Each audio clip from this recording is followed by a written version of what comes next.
So ayun na nga mga katoka, for today's video is buhos na kami rito sa slab. Ayan, oh. Dito sa Dubai. So nakalatag na kami ng mga bakal. So bubuhos tayo ngayon kahit maulan. Rin or shine tayo ngayon kasi sayang ng araw. Yan guys. Ayan, oh. Shoutout sa ating mga 1 million viewers dyan. So bali ngayon mga katuka, pag-uusapan natin kung ano nga bang mga materyales at kung ilan nga ba ang naubos natin dito sa 45 square meter na slab. So ngayon mga katuka, unahin natin yung bakal. Ayan, yung latag natin ng bakal dyan is nasa 30 by 20 cm. So bali yung ating main bar, yan sa may kanal mga katuka ng wave deck is 30 cm ang spacing. Dito naman sa ating horizontal is 20 cm ang ating spacing dyan mga katuka. Tapos ngayon pagdating doon sa canopy, naglatag tayo ng 15 by 30 cm.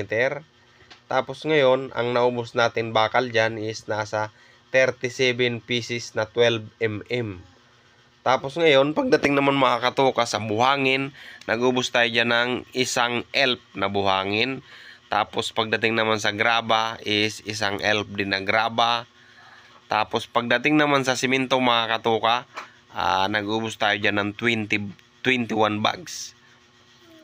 Tapos ngayon, bali kung mapapansin nyo, yung ating steel deck, naka-welding yan, then naka-hook, ipinasok natin sa bakal ng biga.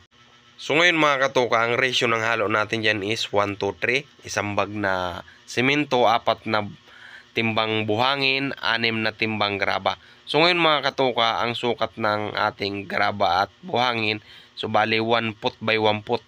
So ngayon kung gagawa tayo ng box na 1 foot by 1 foot, ang laman nun is nasa 2 timba.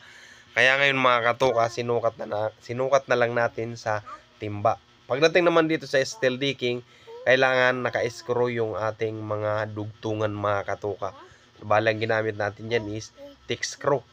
Tapos ngayon mga katuka, nag-ubos ako dyan na 5 pieces na wave deck. So ang sukat ng ating wave deck is 106 by 390 cm mga katuka. Tapos yung kapal ng halo natin dyan mga katuka is nasa 4 inches. Tapos shoutout nga pala sa ating kasama sa pagbubuo, si Darwin, si Fernan, si Neljan, si Totski. So bali 5 lang kaming nagbuhos dito mga katuka, kahit umaambon-ambon. So ayun lang mga katuka, thank you for watching. Please like, share, and subscribe to my YouTube channel, Arvin Bunyel. So bali sana may natutunan kayo mga katuka sa videos natin na to. So pag-i-click na rin ang ating notification bell para updated kayo sa mga videos na i-upload ko. Ayan, inabot na kami ng 10 PM mga katuka. So bali nag-umpisa kami dyan is 1:00 ng hapon. Inabot kami ng 10:00 ng gabi. So ayun na nga, ang gaganda ng bunga ng ating saging at papaya. Thank you, thank you.